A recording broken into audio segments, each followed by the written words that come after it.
You, John Fitzgerald Kennedy, do solemnly swear. I, John Fitzgerald Kennedy, do solemnly swear.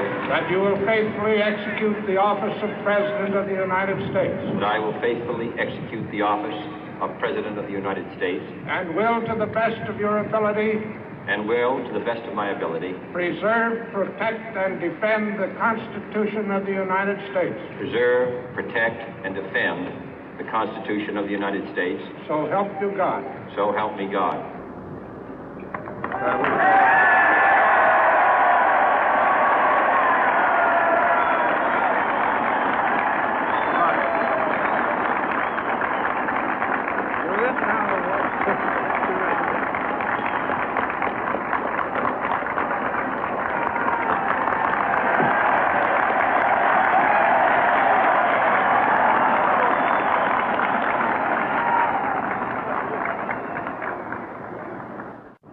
Vice President Johnson, Mr. Speaker, Mr. Chief Justice, President Eisenhower, Vice President Nixon, President Truman, Reverend clergy, fellow citizens.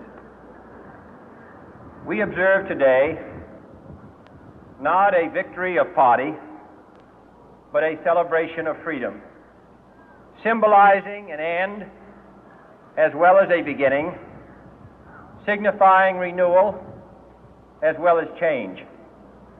For I have sworn before you and Almighty God the same solemn oath our forebears prescribed nearly a century and 3/4 ago.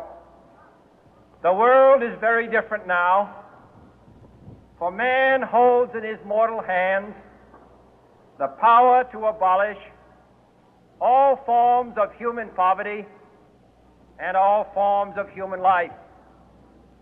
And yet the same revolutionary beliefs for which our forebears fought are still at issue around the globe. The belief that the rights of man come not from the generosity of the state, but from the hand of God. We dare not forget today that we are the heirs of that first revolution.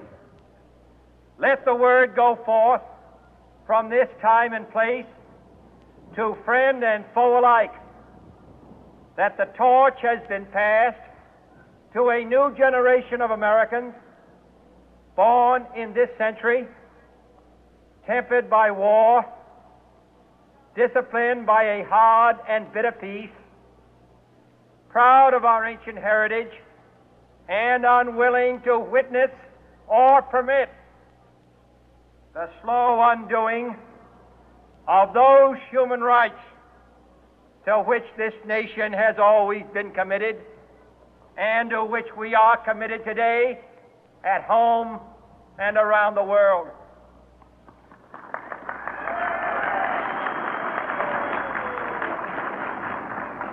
Let every nation know, whether it wishes us well or ill, that we shall pay any price, bear any burden, meet any hardship, support any friend, oppose any foe to assure the survival and the success of liberty.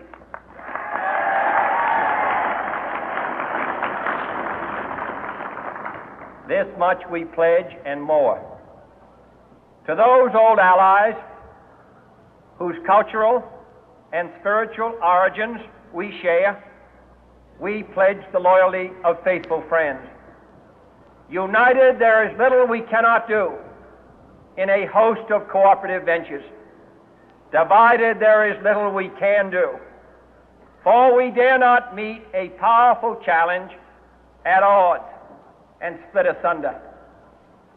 To those new states whom we welcome to the ranks of the free, we pledge our word that one form of colonial control shall not have passed away, merely to be replaced by a far more iron tyranny. We shall not always expect to find them supporting our view, but we shall always hope to find them strongly supporting their own freedom, and to remember that in the past, those who foolishly sought power by riding the back of the tiger ended up inside.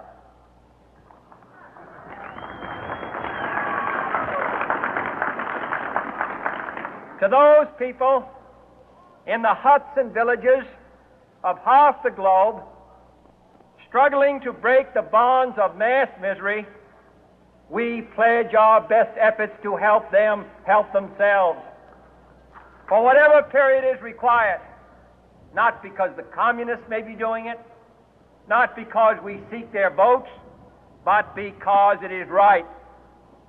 If a free society cannot help the many who are poor, it cannot save the few who are rich.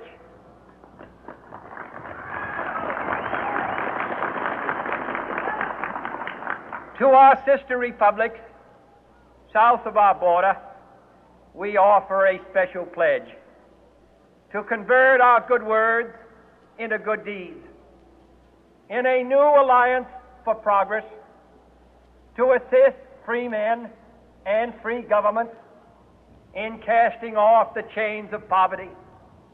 But this peaceful revolution of hope cannot become the prey of hostile powers. Let all our neighbors know that we shall join with them to oppose aggression or subversion anywhere in the Americas. And let every other power know that this hemisphere intends to remain the master of its own house.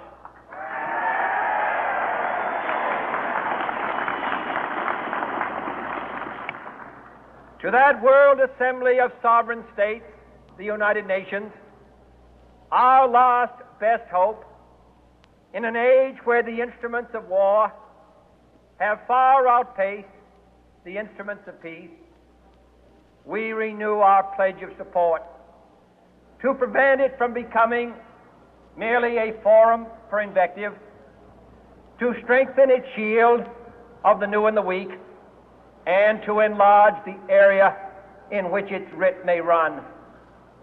Finally, to those nations who would make themselves our adversary, we offer not a pledge, but a request that both sides begin anew the quest for peace. Before the dark powers of destruction, unleashed by science, engulf all humanity in planned or accidental self-destruction, we dare not tempt them with weakness, for only when our arms are sufficient beyond doubt can we be certain beyond doubt that they will never be employed. But neither can two great and powerful groups of nations take comfort from our present course, both sides overburdened by the cost of modern weapons, both rightly alarmed by the steady spread of the deadly atom, yet both racing to alter that uncertain balance of terror that stays the hand of mankind's final war. So let us begin anew, remembering on both sides that civility is not a sign of weakness, and sincerity is always subject to proof. Let us never negotiate out of fear, but let us never fear to negotiate.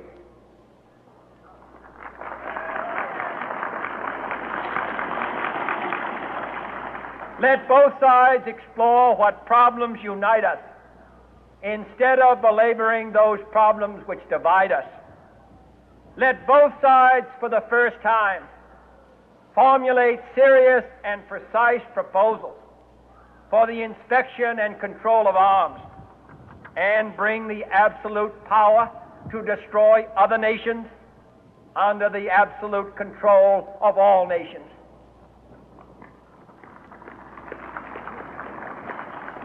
Let both sides seek to invoke the wonders of science instead of its terrors. Together, let us explore the stars, conquer the deserts, eradicate disease, tap the ocean depth, and encourage the arts and commerce.